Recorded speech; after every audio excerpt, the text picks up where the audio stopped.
Charging stations are everywhere, but most people only look at the stations, not the cables. Pick the wrong one. And even the fastest charger won't work as it should. This is especially true for DC fast chargers. Cable specs make all the difference. Got it wrong, and you'll get slow charging, overheating, and even safety hazards.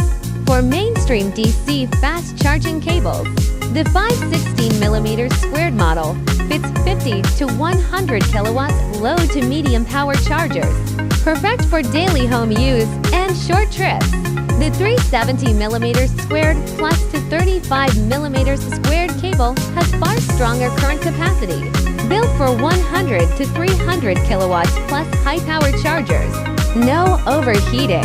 Fast and safe charging guaranteed. This is extra critical for SUV drivers. Bigger batteries and heavier vehicles mean higher demands for charging cables. If you're still unsure which to pick, leave a comment or DM me for a professional answer.